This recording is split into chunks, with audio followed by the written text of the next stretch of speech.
David Wygant, 10-minute daily reality check. Wow, have I got some reality to get off my chest today, and it's the perfect weekend to do it. It's the weekend before Christmas. I know, I've been talking a lot about all these sexual harassment things. How can you not? It's in the news every single day. And like I have said over and over again, if a man does lewd and disgusting things and a man has his way sexually with a woman, he deserves to be hung out to dry. Sending a dick pic or some dirty text, There's a sexual double standard that goes on there, and we talked about it in yesterday's podcast. It's a double standard that keeps going and going and going. Women can send naughty pictures, topless pictures, and everything else, but when a man does it, let's hang him out to dry. So the other day I was reading CBS Sportsline. I read it all the time because I'm in the thick of my fantasy football playoffs, and to be honest with you, I've got to win, and I've got a touch matchup going on. The guy's got a couple of Steelers and a couple of Patriots, and the Steelers Patriot game is going to be one of those absolutely repulsive offensive shows, and I've only got Gronkowski to show for it. I know you don't care about that. You really want to know what the reality is today, don't you? You want to know what the reality check is today so you can check in and really maybe learn something or maybe speak a little different or who knows what. So I was reading CBS Sportsline the other day, and supposedly some hockey player's wife, Luke, can't pronounce his last name, sounds like Ratatouille. His wife one time said that our president came on to her in an elevator. He said, "You're going home with me tonight." She goes, "I'm married to the hockey player." So then supposedly Mr. Trump said, "I've got more money than him." So she decided, after all this time, she decided to out it. And in Twitter, she said, "That's our president." Yeah, that's our president. That's right. JFK slept with Marilyn Monroe. Bill Clinton got a blowjob from Monica Lewinsky. And I'm sure countless other presidents, if I listed through them, all had affairs and everything else. What high-powered man in a position of power that decides to be lewd or come on to women have not used their money as the tool to do that many times over? There was no reason for her at all to do that. It doesn't matter. She joined in on the bandwagon, and that's the whole problem here. There are real women out there that have been abused that need to have their voice heard and listened to. The rest of you that had a man come on to you in the elevator and proposition you because he has more money, who the fuck cares what you think? All that is a cry for fame. I almost said shame. It's a cry for more fame. It's another look at me. It's all part of the way that our society is. CBS Sportsline picked it up. ESPN picked it up. She knew they would pick it up. She knew she would get some publicity for it because most people nowadays are publicity whores. If you ask 80% of millennials out there in this world, what would they want to do? They want to be rich and famous. There was an unbelievable online survey that literally broke it down. They want to be rich, they want to be famous. They don't know how the hell they're going to make their money, but they figure if they're famous, they can get rich. Why? Because their entire generation has been rewarded for doing stupid things on YouTube. Practical jokes that I used to do for free before YouTube. My brother and I would have been YouTube billionaires in the 80s because we used to just do practical jokes nonstop. I remember throwing things off my roof. I remember throwing water balloons out the 7 stories from my window on the 7th floor of my apartment on West End Avenue. We used to throw water bombs on top of cabs to see what would happen. We threw cheese out on the street one night. So the entire street was colored yellow and white. And it was so much fun because it was during the holiday time, and we called it our way of celebrating Christmas, the black, white, yellow, and red street. Tomatoes were thrown in there as well. I would put dog shit underneath car door handles when the time used to lift up. I would do those things. Why? Because I was a stupid kid in my 20s, who got stoned and got drunk and thought that stuff was funny. Imagine now if there was YouTube back in the 80s, my brother and I would be millionaires. I'd be retired. I wouldn't be talking or ranting or raving on a podcast every day or coaching amazing people and teaching them how to live an incredible life. I would probably be retired. We are rewarding people for speaking out, because most people seek fame. Like I said, if you're a woman that's been abused and you have gone down that road and you have run into the Bill Cosbys of the world, by all means, speak up. By all means, throw that man under the bus. By all means, expose that sexual harassment.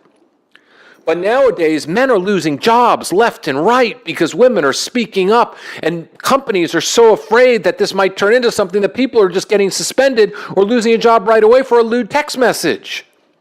That's when it's out of control. If we're going to do some type of incredible work in this world where we're actually going to do something for the greater good of man and womankind, then allow the real victims in life to come forward. Allow them to come out. Allow them to have the support. Allow them to get the resolution that they need. Because that's what we should be doing in this collective consciousness that we're doing. But people like Luke, Ratatouille, whatever his name is, wife, shame on you. Who the fuck cares about you? So what? President Trump came on to you. He came on to so many other women too. We've all known that for so long. Who cares? Allow real women to come forward. Allow that to happen. And then maybe all these crazy things that are happening on a daily basis, maybe something really truly will happen. Maybe men will think twice before they try to have their way sexually. As I mentioned in the podcast the other day, nothing's going to stop a man from sending a dick pic because they truly believe that eventually, if they send a dick pic, some woman will really like the way their penis looks. I mean, my penis, not very photogenic at all. I don't know. Maybe my penis is shy, who knows? But I've taken selfies of my penis, literally where I've had my penis hold the phone and it's taken a penis tard, which is what I call a self-tard, selfie picture. And my penis is actually taking a picture. And, between my penis and I, we just don't think we're very photogenic. Just kidding, but you get the point. Not my style. Not my style to send dick pics at all. But you know what? If that's what a man wants to do and a woman wants to send a masturbation shot, because women do that, then so be it. The real thing here is there are real victims out there. Real victims that need to be heard. Real victims that need the support. And real victims that need the platform to be able to move through the pain that they've held in. Because I can only imagine what physical abuse must feel like. It's hard to come out because you feel that self-shame. You feel shame. You can't believe it happened to you. Well, let some good things come from all of this. Because if good things come from all of this, then we've actually done something. We've had a movement. Instead of a movement on people's Instagram charts, or a movement on the amount of tweets that have been shared, or a movement on the amount of Facebook shares that go from somebody speaking out about something little, why don't we help the people who are the real victims? Because those are the people that need the help. Those are the people that I'm campaigning for, and those are the people that make me want to fight for their rights. That's what drives me. Speaking up, letting out what you need to let out. That is the form that we need to set forward for everybody. So you pretenders out there, you fame seekers out there, shut the fuck up. Shut up. And allow the real victims to come forward. And allow us as a society to help them feel less shame and help them heal.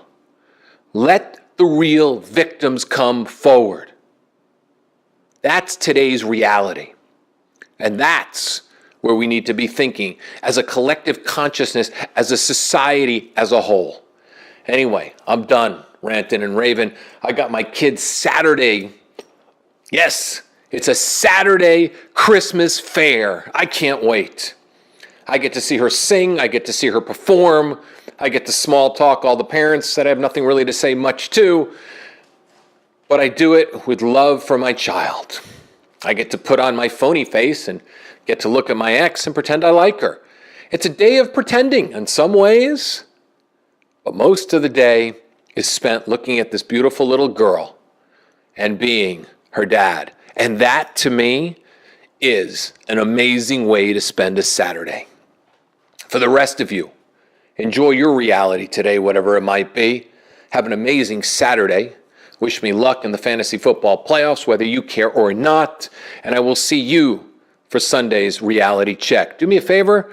For all of you that know a woman that has gone through anything that we have talked about, please share this podcast with her. Please have her reach out.